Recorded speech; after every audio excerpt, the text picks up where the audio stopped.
What if I told you that every thought, every feeling, and every action is literally reprogramming our cells at the cellular level, and that science has been proving this all along? Well, that's how the mitochondria work, and that's how the body works. And our body is fundamentally energy, and that's what we're going to be going over in this episode. So to highlight the differences between the mind and the body, I always tell people a story, is that when you see kids jumping and smiling and laughing, they're always thinking good thoughts. And you can practice this yourself. You can be in a bad mood, and if you start to smile, if you start to laugh, if you start to jump, all of a sudden your thoughts will get better. You might still be in a negative mood. You might still be not be quite feeling yourself, but you will start to feel better. And likewise, you can be in a great mood, but if you start to put your head down, you start to slouch, you start to breathe shallowly, it becomes more difficult to think these great positive thoughts about yourself because your body is not in alignment with your mind. And so fundamentally, the body and the mind, they're linked. There's this tether, and they start to act upon what's in the mind will show up in the body, and what's in the body will also show up in the mind. So intrinsically, we're always working towards congruence, and that's one of the most beautiful things. Okay. So then I think what I hear you saying, Chris, is that the obvious one is when you're happy and when you're sad, but the body is interlinking with these thoughts on an ongoing basis, right? That's the basics? That's the basics. Everything that we do in the body that's aligned with those thoughts that we have, well, it's going to show up in energy. Yeah. We're going to be able to express that. So anytime we take an action in our body, we're also able to change slightly our emotions. And anytime our emotions change, it's going to subtly affect our body. And this is oftentimes why you'll find people that maybe they're tired that day, and they're going to just intrinsically start to slouch a little bit more. They're going to intrinsically start to, maybe their eye contact drifts a little bit, or their chin starts tucking a little bit lower, or their spine isn't as straight. So it could show up in so many different ways. But essentially, the body and the mind, they're always listening to each other. They're always communicating. Super cool. Well, I can't wait to get into this topic today, Chris. Well, Chris, why don't you go ahead and introduce yourself? Tell me a little bit of background and why this is exciting or a passion for you. Absolutely. So I've always been into data and looking into trends. My background is industrial engineering, so things like root cause analysis, diving in deeply and finding out how things really work, continuous improvement, looking to always learn a little bit more about the body. And then my other background is in tech.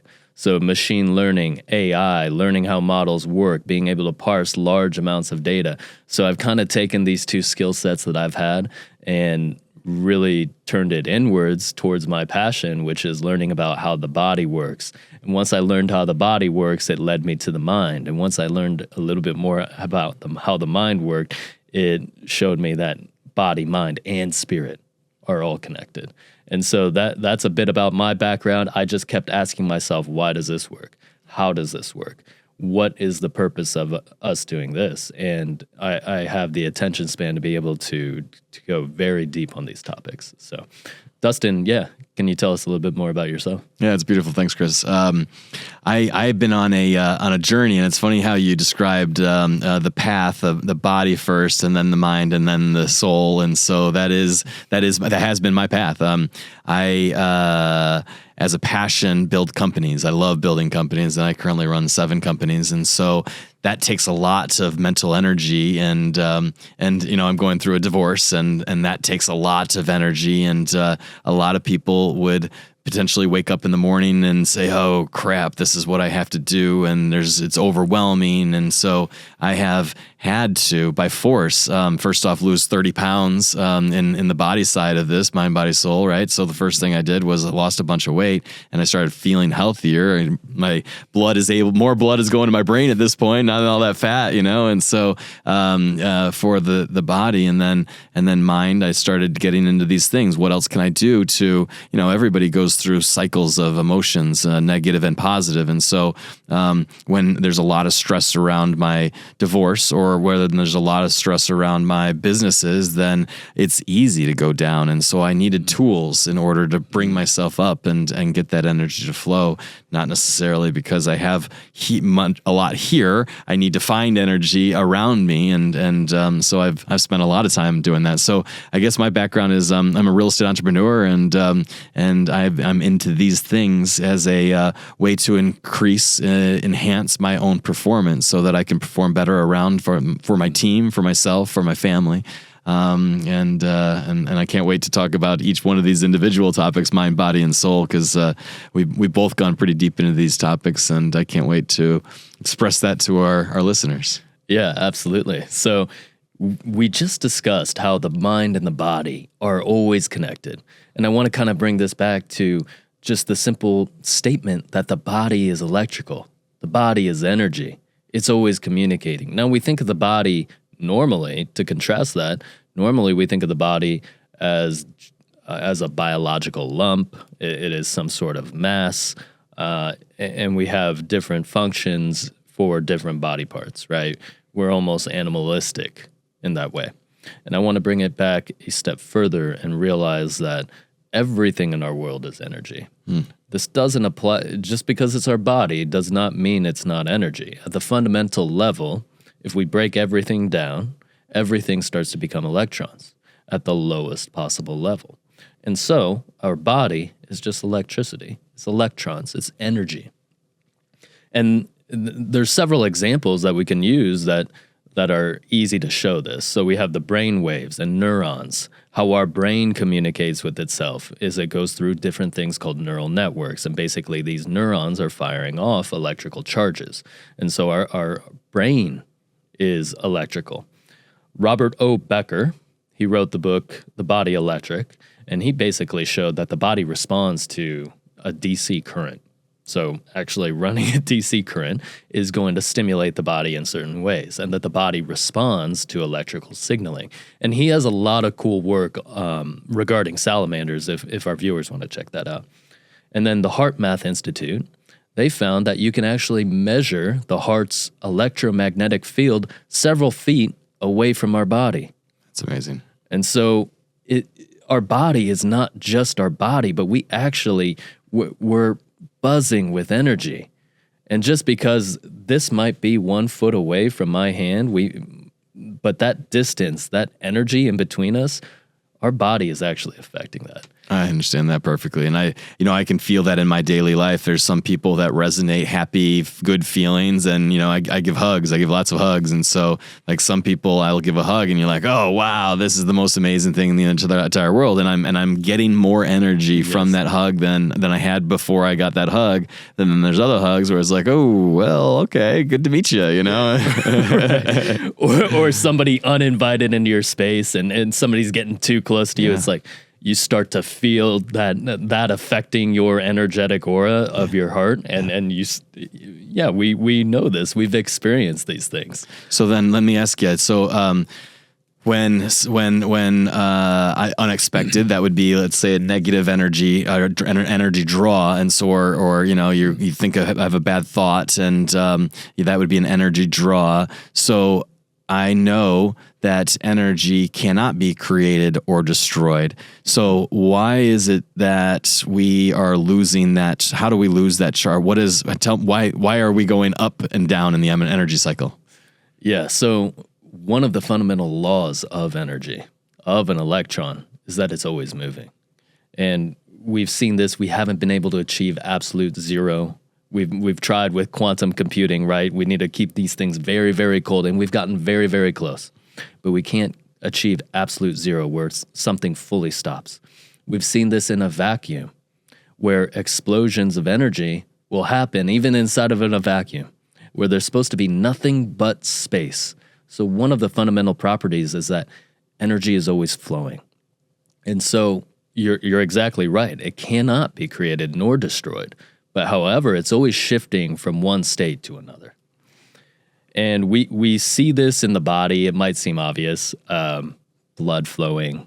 You have your organs, which are always moving. Your heart is always beating. Your muscles might move in different directions.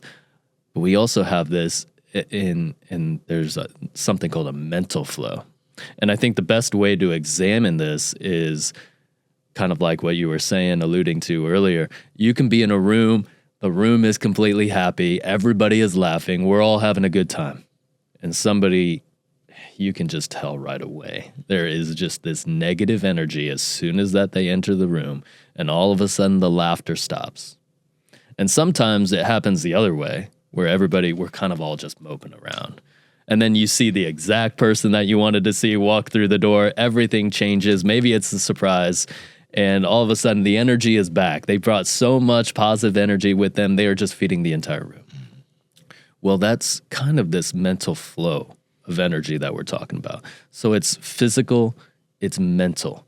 And that's kind of going to set us up to understand the mitochondria. Because the body, we think of our body, we typically think of our organs, our muscles. We typically think, okay, this does this does this. But we're not always thinking about how our thoughts, how our emotions, that's all energy too.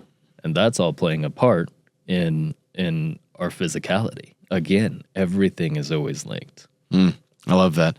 And so then the energy and the mood and the transfer of energy, I know that there's people that would be considered an empath, and people that are tuned in maybe a little bit more. And so if our listeners are I am especially sensitive to these things, and so I'll feel these things deeply, and I'll ask friends, and do you feel it? And it's like, no, what's going on? But so there's people that are hypersensitive to these things and attuned differently. So I'm excited to talk about the link between the physical body, like, well, how do you pick these things up, and so if the energy is going in and out, where is it physically going, and why can't I see it? That's a silly question, but where is it at, and how does that work? Exactly. So, and that's part of what we are trying to explain today, is we understand how our thoughts, our emotions, what is going on the inside. We see that there are physical changes. But what I want to do is really make the connection both ways. How our body and mind are always talking to each other, and what is that pathway, to give our listeners a little bit of insight and background, and so they can use this powerful tool as well to make the changes that they want in their body. So I think it's important now that we've understood that the body and mind are energy. Now we need to understand, let's introduce the mitochondria here and start to understand what this powerhouse of the cell is. We've all heard that term. And so what a powerhouse of the cell does is it's in charge of creating the body's energy. Well, hold on a second, Chris. Dustin just said that energy cannot be created nor destroyed. And this is exactly right. So the way I like to think of it is that it's actually, all it's doing is it's a quantum listening device. It's taking energy from one state and taking it to another. And it's doing this many, many, many, many times per second, all the time in our body. So it's listening to our thoughts, it's listening to our actions, and it's just responding based on what we've done. So we take the first action, our mitochondria listens and perceives all this, and it's like, okay, based on what you've been doing, based on what you've said, let's make these changes. Okay. I get that the mitochondria is a listening device, but I think that's how? Like, what is that? How does that reference that into the body structure somehow? Yeah? Yeah. So maybe we should back up a little bit and talk about the cell structure. Okay. So basically, we can think of a cell at a simple level as essentially you have a cell membrane. This cell membrane is made out of something called a phospholipid bilayer. We can think of this as like fats. And it's basically controlling what goes in and what goes out of the cell, right? And then inside of the cell, we have water and salts. And then we also have a few other things like the nucleus, endoplasmic reticulum, ribosomes. But for our purposes right now, we want to be talking about the water and the salts. And that's essentially creating a current, right? Water being an effective medium to transfer energy. And then we have these cell salts, which are basically ionic in nature, and they have, they're either attracting or repelling different energies. And then lastly, we have the mitochondria. which I'm so fascinated by. But the mitochondria are essentially, it is a structure inside of the cells, right? So they're very, very, very small. And we have many, many of them in every cell. And so what they are doing is they are essentially taking an electron and they're moving it through these 5 proteins. And then at the end of it, it's either going to produce ATP or this electron is going to go elsewhere, and we call this a reactive oxygen species.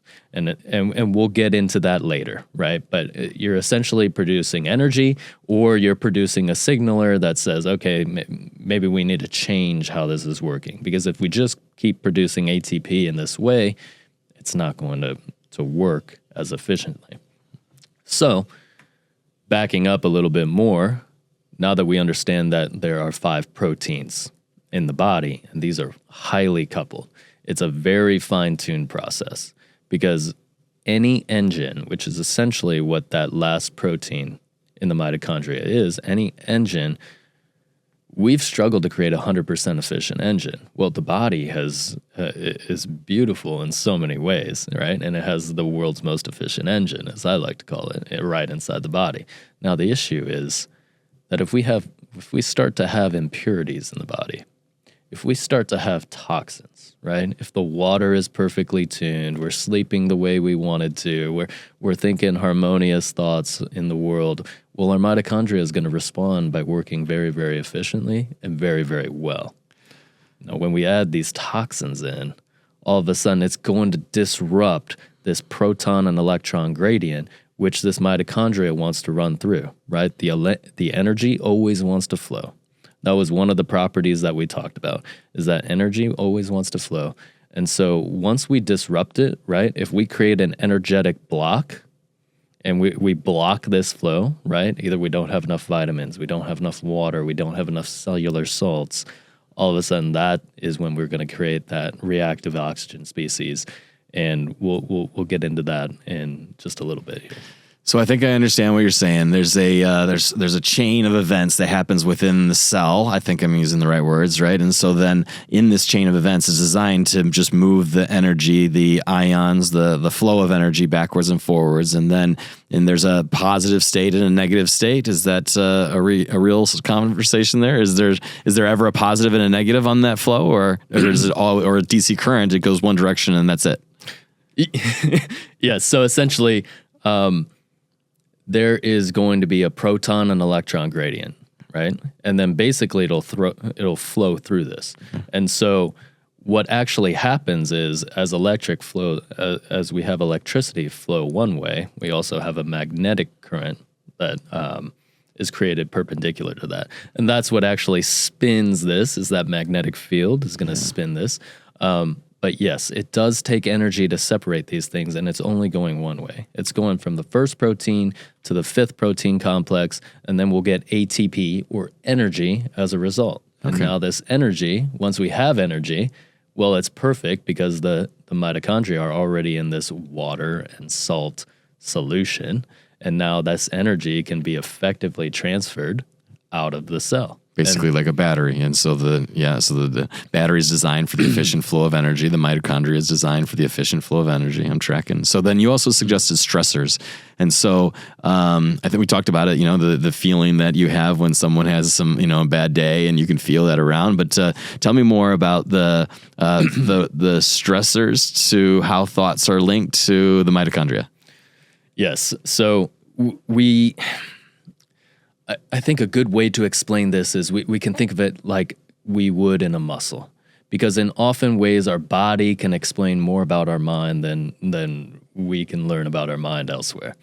And so when we have some amount of stress, we're able to grow our muscle. Our muscles won't grow without some sort of acute stimulus. Now, we're not overstressing it. We're not working out all day, every day. We need some time to eat our protein and go to sleep and rest and recover. Maybe we want to do some stretching. But for an example, we're basically giving it an acute burst of stress. Stress for a controlled period, something we're controlling, and at the same time, very shortly, and to produce a desired result. we don't perceive it as stressful because we're choosing to do it. And so oftentimes our emotions can work in a very similar way. And so our emotions and our mental stress and every thought and action that we have, well, they're all tied together. And certain emotions help us produce certain actions. Certain actions help produce certain emotions. And so as emotions are going through the body, essentially what's going to happen at a deeper layer, and we're going to get into this in later episodes, but the water is very attuned to sound and your thoughts and your emotions. And so as your water starts to change, again, the mitochondria is very, very fickle. These proteins, if everything isn't lining up perfectly right, there's going to be ROS, these signaler molecules that basically are going to tell the nucleus, tell the rest of the body that, hey, something is up. We need to change in a certain way. And so anytime you're in this state of fear, you're in this heightened arousal, and these emotional states also require a lot of energy, right? It's hard to be very, very angry when you first wake up. Maybe you're all groggy, right? Like it's easier to be angry when it's the middle of the day. Maybe you've had a coffee already. You are ready to be angry. You've prepped your body, right? And so as we prep our body for these different emotional states, we're going to have different emotional outcomes, and we'll kind of go into that. But I think it's important to first understand a little bit more about the cell and in regards to how that actually works. And I've mentioned this reactive oxygen species. I think going into that, explaining that for our viewers, and then we can go deeper into, once we've laid that foundation, we can go deeper into what are the exact mechanisms and how this is working. And so we were talking about the cell membrane again, right? And so that's where a seed oil, well, if you have a seed oil or versus like a high quality fat like an omega-3, well, that's making up your cell membrane. And as we make up that cell membrane, we're going to have an omega-3 cell membrane is going to work much better in allowing stuff in and out that is supposed to go in and out. It's going to allow that energy to be transferred versus a seed oil. It gets oxidized very easily, right? And so all of our cells, we need oxygen. And so as we're breathing in oxygen, well, it's going to be easier to oxidize these cells, right? And we talked about dehydration. We talked about negative emotions, which is going to affect the water of our cells. And so all of a sudden you can start to think, if we're jumbling up all of these things, all of these proteins, which are supposed to be finely tuned and listening for a stimulus. Well, if we're telling it, hey, basically we're in a chaotic environment, we're taking chaotic actions. We're taking actions. Our mind is saying one thing, our body's doing another thing. We're not congruent. The mitochondria wants everything to be congruent. If you are wanting to be confident, if you're confident in your body and you feel and you're taking up a lot of space, but in your mind, you're very shy and very sheepish, well, that's going to create some stress. And the opposite, too, if you're confident in your mind, but all of a sudden you're slouching and you're acting unconfident and you're not doing things, you're not expressing yourself the way you need to be expressed, that's going to create a lot of stress, too. And so that manifestation, so I understand that. And so when we talk about stress, let's talk about maybe some downline implications of what that manifestation is. And then I also just wanted to, before we get into that, I love the idea. I was putting D3 or, it's vitamin D into my mushroom coffee this morning. And, so the water and oil do not separate. And I just kind of wanted to go back to just visualization of the lipid acids, right? The fats, phospholipid bilayer around the cell, the cell, and then the water and the salts inside of the cell. So like exactly, you look at the oil on the water and it says, oh, well, you guys don't mix very well. And so it creates that barrier, right? And then that barrier requires pressure. I remember from some research, right? And so maybe go a little bit deeper about like how that all holds together. Yeah. Excellent question. Thanks for bringing that up, Dustin. So yes, essentially this water inside of our cell, exactly what you're saying, it's separated by this oil, right? And that's going to contain all of this water, all of this salt. And so essentially, we want the right amount of water in, we want the right amount of cellular salts, right? And that's the purpose of this phospholipid bilayer, allowing some things in, some things out. And so we have a certain water pressure, a certain cellular salt charge, certain vitamins and minerals. And if everything is in the right amounts, that's what our mitochondria loves. That's when it's going to be producing a lot of energy. It's saying, you keep doing what you're doing. Things are good. Well, you made it sound simple, because if energy has to flow and there's a disconnect here and here, right, then energy it's going to have a hard time bridging that disconnect. So I can see, I'm excited to talk more about DNA and the structure of DNA, but continue, please. Yes. And it should be simple. Really, our cells and our health, it's not as complicated as we want to make it seem. At the fundamental level, okay, we're talking, we have the cell membrane, we have water and salts, and we have something that produces the energy that gets transferred throughout our body. So I like that you said that. It should be simple. It should be easy. And so we were going into, basically that if everything is finely tuned within the body, right, the water pressure is right, everything is right, then the mitochondria produces energy at a very high clip. Now, the issue is, so many things, because it's always listening, it's attuned to even the smallest changes. Whether the room you're sitting in gets a little bit colder, whether you forgot to breathe deeply for a few minutes, right, which I just did, all of that changes our ability to produce energy. And if we get these energy leaks, right? Okay, you don't have enough water, we don't have enough salts, okay, you're in a stressful mood, all of these things are going on, your body's incongruent. What's going to happen is we produce those reactive oxygen species, which is basically like an electron. It gets off of that gradient that we were talking about, and instead of producing ATP, it produces something called a reactive oxygen species. Remind me what ATP was before we go back into the reactive oxygen. ATP is essentially energy. Okay. And so it's called adenosine triphosphate. What happens is the phosphate's going to break off. It becomes ADP, and then your body sends it back to the mitochondria, and this is how you recycle energy. I understand. Enough to say I understand. Okay. And so then we have these stressors and the ROS, the reactive oxygen species, reactive oxygen. And so then go deeper into that. And so I heard you say earlier that that's not a positive or negative thing, but if you always have that, then something negative will happen, downline implications. So we'll go deeper into the ROS and how that all plays into this. Yes. So our mitochondria is always producing these things called ROS. They're basically signalers. And some of them can be good signalers. And oftentimes, oxidative stress gets a bad name, and rightfully so. Most of us have way too much oxidative stress. Now, however, they can, myself included. Now, these things can also be good for the body. They can also be signaling, okay, hey, I think we can actually handle more energy, right? And then that's where the mitochondria, good or bad, again, it's just listening to what we're doing. So good or bad, it's going to be sending off these reactive oxygen species. Now, what tends to happen is that we eat something, we breathe a certain amount of air, something that's bad for us, and it creates all this stress, and all of a sudden we're creating these ROS spikes. And if we have too much without being able to clear it, and we'll go into different ways to be able to clear it, because that's going to be very important for taking control of your life again.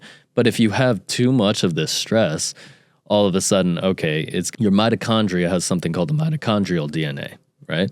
And then in the nucleus of your cell, you have your nuclear DNA. And this is typically what we think of when we think of our DNA, is we think of the nuclear DNA, right? And so the mitochondria, we can think of it like as an epigenetic expression, or in simpler terms, something like short-term memory, right? And if we have this short-term memory, well, it's going to want to go talk to our long-term memory, right? Especially if it's a very important topic, right? You have something that's very stressful. Okay, I got to relay that on, right? So that's the mouse experiment, right? So if passing generational knowledge, if the mouse goes next to the cherry blossom tree and gets shocked, then the next generation, I think it goes 7 generations, remembers those shocks. Is that true? That's what you're talking about, is the memory of the cells. So there's a short-term memory and a long-term memory. The mitochondria being the short term, and it's pushing information to the long-term memory bank, and then tell me more about how that reacts. Yeah, we can think about our nuclear DNA, right? I'm just going to say DNA going forward here, but our nuclear DNA, we can think about it. We're only using about 2% of our genome. Wow. And so at any one time, we have about 98% that's unactivated. Unlocked. Now, some of these might create a worse state for us, right? We can unlock a genome where maybe it contains disease. Yeah, maybe grow scales. Right. But there's also aspects of our genome in which we can live much healthier lives. And so, but it needs some sort of stress to be activated. And that's why I want to stress that the ROS, right, these reactive oxygen species, they're just signalers. They can also be used to activate parts of our genome that are essentially going to give us upgrades, right? Just like as you work out a muscle and you provide it with the right amount of stress recovery, then it's going to be able to grow. And likewise, when we create a little bit of stress, and we'll talk about different methods that we can do this, right? But short-term stress, things like cold plunges, things like Wim Hof breathing, right? And we inherently know that these things are good for us anyways. And if you're asking, well, what are some examples of bad stress, right? Well, we overeat. Maybe we're eating polluted food. We're shallow breathing for 8 hours a day. We're sitting with a slouched posture. All of these things create slightly worse states. And if we're staying in that slightly worse state for the majority of our day, right, and then we're only doing something to mitigate the stress, maybe we have a 5-minute gratitude session at the end of the day or things like that. And those things are wonderful, but we've also accumulated all this stress throughout the day, and we need tactics to be able to reduce that stress and to help our mitochondria function in the way that we want to, help it direct the energy. Again, if it's just a quantum listening device and it's always listening to every thought, every word, every action, well, then we just need to create the right thoughts, words, and actions that align with who we want to be, align with the genome that we want to express. Is this all making sense? Yeah, I was just going to say that sounds so simple when you just put it into that last sentence, right? And so that's really what it is about. So from the perspective of the science is amazing. I think we're going to populate some of the research articles and at the bottom of this episode, but the science is amazing, and I'm excited about learning these practical applications or things that we can do. In the future episodes, we're going to start talking about some of these things that you can do. And so for the flow of energy and the crap in, crap out, right? That's the basic, the nature of it, right? So like there's just common sense to having bad stuff in and not being able to put out good stuff. And so I guess my question is we have these stressors no matter what, and so then as the stressors accumulate, being able to release those things, you're actually suggesting don't wait till the end of the day, but there's practices that you would potentially follow individually throughout the day in order to release different stressors. Is that fair? That's fair. And again, the energy is always moving. So some of the most effective ways, we'll go deeper into these, but just briefly covering them is, so grounding is going to be a great way. Again, you're connecting your charge with the earth now, right? You're completing that circuit. And so that's going to be a way to allow some of this energy to escape, right? The sun is going to be a great way that gives you energy, right? And when you're given energy, right, well, that directly helps the mitochondria. It doesn't have to produce as much if you're also getting some from the sun, right? If you're in a dark cave, well, that's going to be a little bit tougher, right? But if you're in a dark cave, also the mitochondria adjust because sleep is one of the best ways to get rid of all of this stress. So melatonin is actually going to be the most efficient antioxidant. And the more I learn about melatonin, the more exciting it is, because it's just absolutely incredible. It does so many things for the body, and it's the most efficient antioxidizer. And so it's going to scavenge all of this ROS and say, okay, understood this was a stressful day, but we don't really need this. This doesn't need to affect our long-term memory, right? Like, this doesn't need to go into our DNA. And so when we're sleeping very well and we're producing our melatonin, and melatonin is going to be a very important aspect. And when we produce it internally versus taking it from a pill, then it's able to scavenge all of these free radicals, all of these reactive oxygen species that we don't actually want long term. So grounding, sunlight, drinking fresh water, right? Even better if we're adding in hydrogen water, right? That seems to be a big trend going around, right? Well, the reason why hydrogen water works is because it's allowing you to reduce a lot of this ROS stress that you put on your body. I'm tracking. Okay, so then I remember 7 of them that I've rattled off, or I mentally remember 7. So I was sleep, water, rest, good nutrients. What am I missing? Breath. Yeah. So I mean, there's many things that we need for life, right? Many things that we need at the end of the day to be able to produce energy for our mitochondria. So number 1 being air. We need oxygen. Oxygen attracts a lot of electrons, right? It's one of the most electronegative elements outside of fluorine. And that's one of the reasons why fluorine can be so damaging too, is because it's the only element that is more electronegative than oxygen, right? It's going to pull electrons. Instead of going to the oxygen, they're going to go to the fluorine, right? At the end of the day, that's why it can be damaging for a lot of people. But air... Is fluorine, fluoride, is that the same... Same thing. Okay, yes. Got it. Thank you.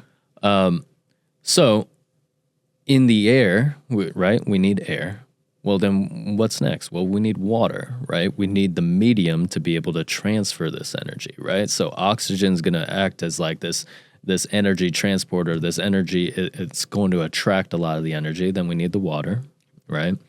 Then we need sleep, right? We need some way to repair all of this energy. We need food. We need connection with others. Hugs. It could be hugs. It could be a connection with another person, but it could also be a connection with this table, right? It could be a connection with the room that we're in. It could be any time where you feel connected, right? We're gonna need food because, again, we need certain salts, certain amount of energy, right? We require certain proteins. For our DNA and our mitochondria, we require a certain amount of fats to make up the cell membranes and different minerals, right? Magnesium, potassium that we're also going to get from our food that are going to go into the cell salts. And one thing that we all need that we don't always talk about is creative expression. So if you're producing all of this energy also needs to go somewhere. It needs to be expressed in some ways. Well, a lot of this is going to go towards expressing yourself, your bodily expression. It's going to go into your mindset. But we also need some sort of activity because our body produces so much energy. We have this bounding amounts of energy. And I always liken this to you'll see children and they will move in certain ways. And children are full of energy. And they will move in certain ways that you just don't see adults move. They are crawling, they are skipping, they are jumping. Maybe they're walking backwards for no reason, right? Whereas once you get to an adult, you're all about conserving energy. You're like, I'm walking to this place and I'm walking at a comfortable pace. I'm not doing an Irish jig as I'm going, right? Yep. But sometimes when you are in a very energetic state, right, as an adult, you might break out into a little spontaneous dance. You might express that energy in a certain way. And so that's what I'm talking about here is when you have a lot of energy, the body is going to need to express that in some sort of way, in some sort of creative way. For some people, it might be art. For some people, it might be business and entrepreneurship. For some people, it might be dance.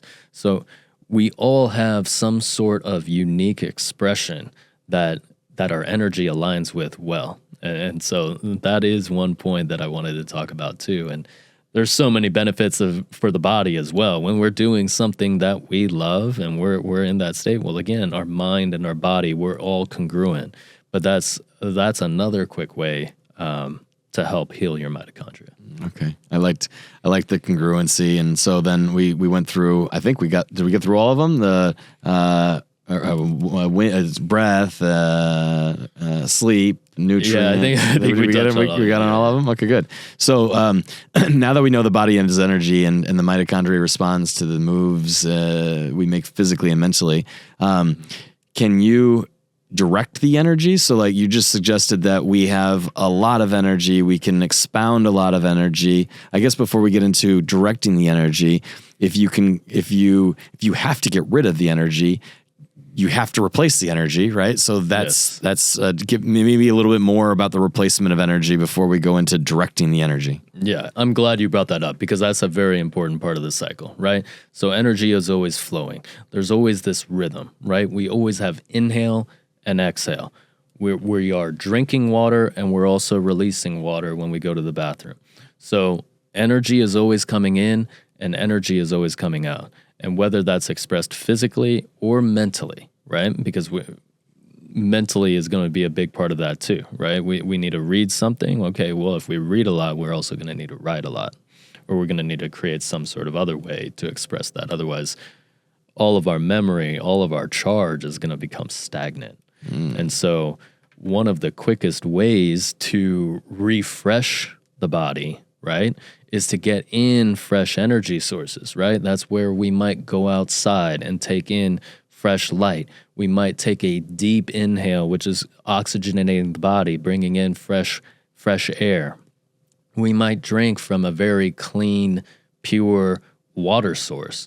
And that's bringing in all this fresh water that can be used instead of having this water that's been sitting there and it's been stagnant, and it's been accumulating maybe some toxins in it as well. Okay, now our body can utilize this fresh water. It can utilize that fresh air. It can utilize the sun. So the energy flow, energy in, and energy out must always be in balance. Okay, I get that.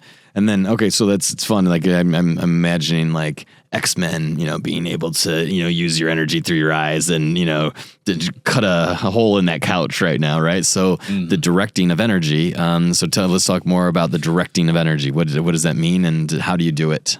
Right. Yeah. So the mitochondria, again, they're just the listeners, right? They're just taking us from one state to another.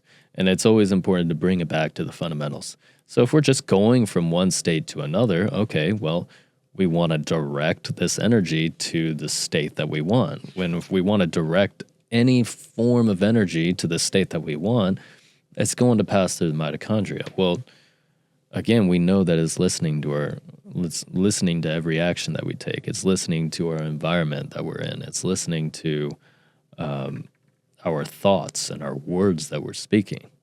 So if we can start to put all of these pieces together, right?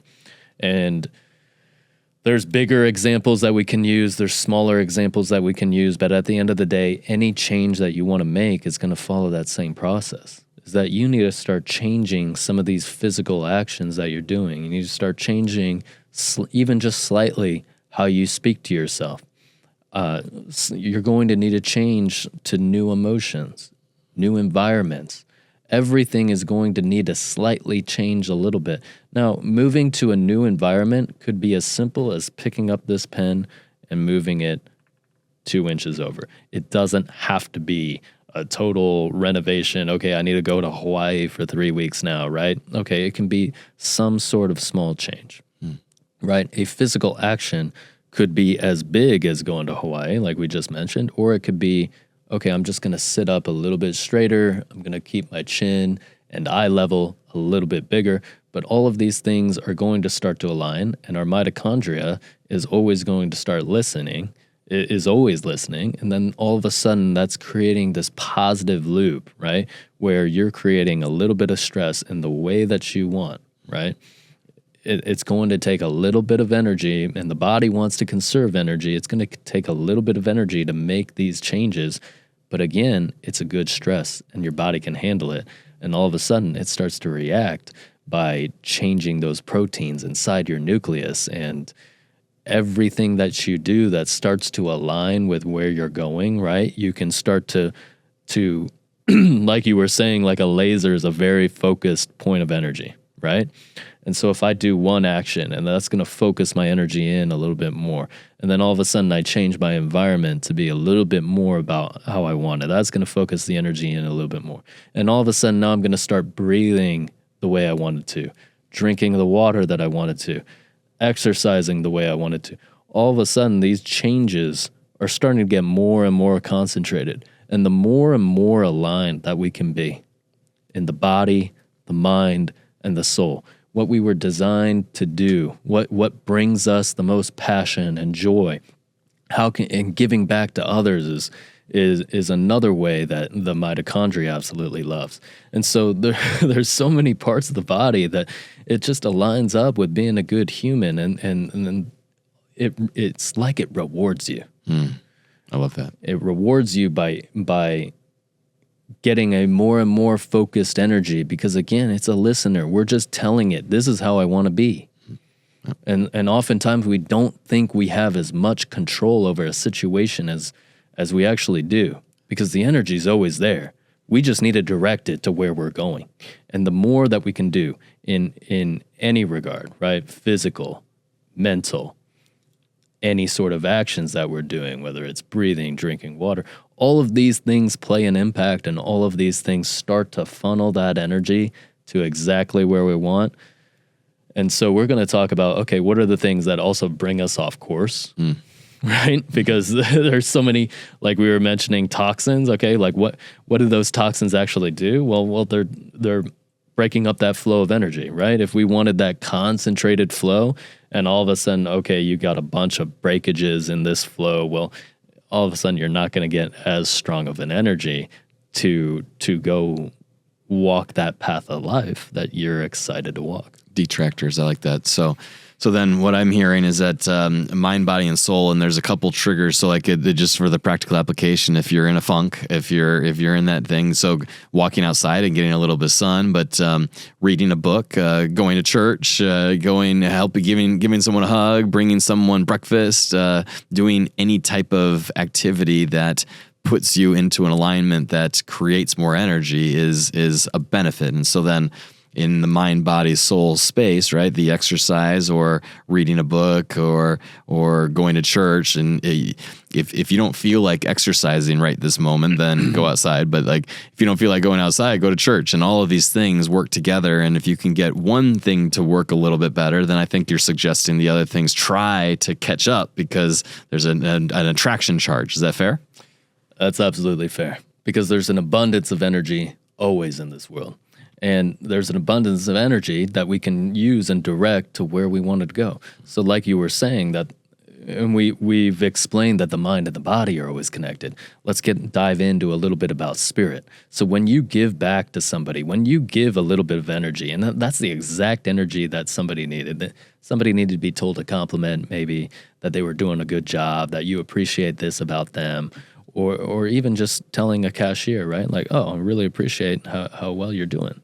All of a sudden, you're creating a situation where, in terms of spirit, you're adding more energy to the world. You're adding more energy to your environment, okay? And your mitochondria, let's bring it back to the mitochondria, how do they come into play?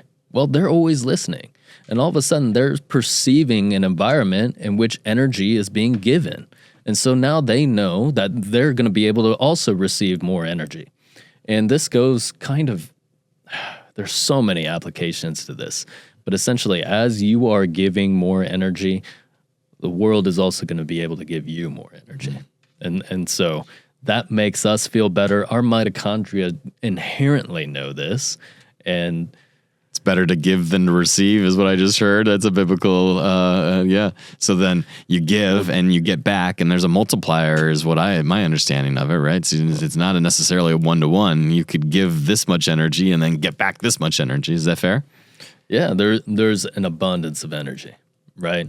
So we're not necessarily concerned about the quantity or exactly, okay, I produced 44 ROS, right?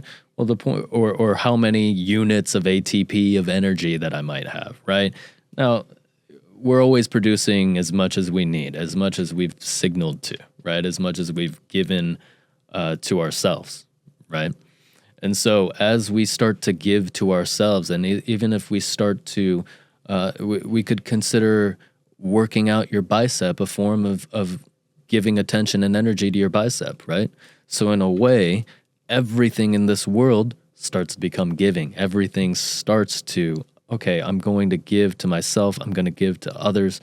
It becomes a beautiful cycle where everything does become giving. I love that. Very difficult to receive. I love that so much. So that's the increase of life energy. And so we're going to go deeper into that in podcast or in episode 2. And so is there anything else that we should talk about related to the mitochondria to wrap up this episode? Yeah, let me just give a brief recap for our listeners so that they can understand some of the main points. So we understand that the cell in the simplest form is a way to contain and express and move energy. Our mitochondria are always listening and slightly directing this energy, and they produce these signaler molecules called ROS that essentially they will transform our DNA. We have a lot of dormant DNA to become more of who we are telling it to be. And again, that's an important part. We're never the victims. We're always telling our body how it wants to react, right? We'll get into different examples there. But after that, it's always listening to the mind, the body, and even the spirit. All of them are always listening and always working in conjunction. So if we want to start to direct our boat and steer our ship in a certain way, well, we need to start concentrating our energy in a certain way. We need to start focusing it in a certain way. And this is what we call focus, right? We're able to start using all of our actions, all of our words, all of our emotions. They all start to align in a certain way. And then that's when we're going to be able to steer our ship. And so I think in episode 2, we're going to be going over, what gets in the way of that, right? Like, because this all makes sense on a conceptual level now, hopefully. But on a practical level, what gets in the way? What's breaking up our focus? Why are we getting distracted, right? Like our phones are a huge distraction. Our food can be a huge distraction.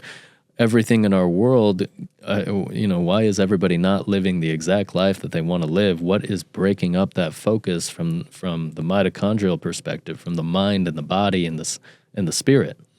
It's all connected. So why are we just not always going exactly where we want to go? We're telling ourselves, okay, we want to go here. We have these grand visions for ourselves.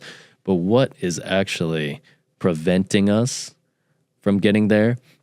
And what are some tools that we can use, say if we have a bunch of damage already and we want to get ourselves back to a baseline state, what are some techniques that we can use? We understand the science now. So episode 2, we're going to be going into what are the applications? How do we actually make these changes? And how can we focus our energy in such a way where it's like we're laser focused, like what you were saying. We have these laser eyes exactly where we're going, and nothing is going to keep us from getting to where we want. Well, with that, Chris, thank you. That's a lot, and I'm really excited to allow our listening audience to digest this. And if you're interested in any of the science articles or the things that we reference, then you'll be able to find that in the episode. And Chris's contact information and my contact information will be somewhere around here. And so, thanks so much, Chris. Appreciate your time, and looking forward to our next series. Yeah, appreciate you, Dustin. Thank you.